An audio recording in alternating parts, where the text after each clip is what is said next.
اور اگر آپ نے ابھی تک ہمارا چینل سبسکرائب نہیں کیا تو فوراً سبسکرائب کیجئے، ساتھ ہی بیل آئیکن پر کلک کریں تاکہ مزید آنے والی ویڈیو ہیں وہ آپ کو وقت پر ملتی رہیں۔ ایک بچہ آیا نا اپنی ماں کے لیے لباس لینے کے لیے، اور پہلے وہ گیا اپنے چچا کے پاس، اس کی ماں بیوہ تھی اور اس کا لباس پھٹ گیا تھا، اور وہ اپنے چچا کے پاس گیا تو اس نے دتکار دیا۔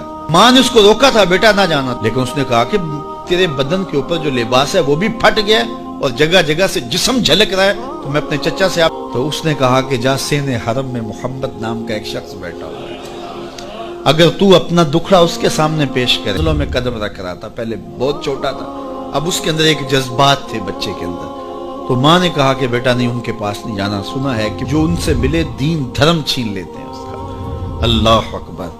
تو حضور علیہ الصلوۃ والسلام کے پاس جانے سے ماں روکنے لگی، لیکن بچے نے کہا کہ امی میں پکا رہوں گا، بتوں کا وفادار رہوں گا، تم اس ٹینشن کو، اس پریشانی کو چھوڑ دو۔ اور حضور کی خدمت میں حاضر ہوا، حضور صحن حرم میں چادر اڑے ہو گئے۔ اس بوڑھی عورت کا قصہ بھی آپ نہیں بھول سکتے، جو گھر کا سامان باندھ کے اپنے دروازے پہ بیٹھی ہوئی تھی، اور اس نے سنا تھا مکے میں ایک جادوگر آیا ہے جسے ملتا ہے اس کا دین چھین لیتا ہے، کہیں ایسا نہ ہو کہ کہیں اس سے ملاقات ہو جائے اور وہ دین ہی میرا چھین لے، مجھے شہر چھوڑ دینا چاہیے۔ گھر کے تھڑے کے اوپر سامان باندھ کے بیٹھی ہے، حضور بھی گزرے، اس نے دیکھا تو کہا بھتیجے یہ سامان میرے سر پہ رکھ دے۔ حضور نے سامان اٹھایا، دیکھا تو بوجھل تھا، وزنی تھا، اور بڑھیا کو دیکھا تو کمزور تھی، تو کہا کہ بڑھیا اگر چاہو تو جہاں چاہتی ہو میں خود نہ چھوڑا۔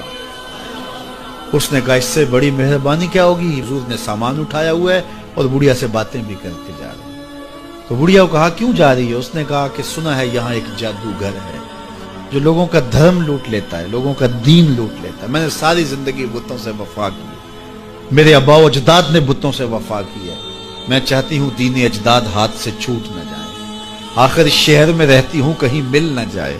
خیر حضور نے کچھ نہیں کہا، اس کا سامان نہیں پھینک دیا کہ ٹھیک ہے تم پھر جاؤ۔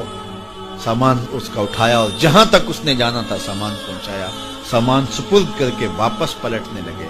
تو اس نے کہا بچے اپنا نام تو بتا دے، لوگ کہیں گے کہ مکہ چھوڑ آئی ہو تو بتاؤں گی ایک جادوگر کے دکھ سے چھوڑ آئی ہوں، تو وہ کتنا برا بھلا کہیں گے شہر مکہ کو کہ جس مکہ سے لوگ نقل مکانی کرنے پہ مجبور ہو گئے۔ تو میں انہیں یہ بھی بتاؤں گی کہ جس مکے میں جادوگر رہتا ہے اتنا اچھا نوجوان بھی رہتا ہے، تو تیرا نام لیا کروں گی، تیرے قصیدے پڑھا کروں گی۔ تو حضور علیہ السلام مسکرا پڑے، کہا بڑھیا جس جادوگر سے بھاگ کے آئی ہے وہ تیرے سامنے کھڑا ہے۔ اس نے کہا سچ سے آپ ہی محمد ہیں؟ حضور نے فرمایا نام میرا یہی ہے۔ تو اس نے کہا پھر آپ کا جادو میرے پہ چل گیا ہے۔ اللہ اکبر، تیری تک کے ادامہ میں مرید ہو گئی، لوگوں کی خدمت کریں، بوڑھوں کے کام آئیں، دکھیوں کے کام آئیں، مصیبت زدہ کے کام آئیں۔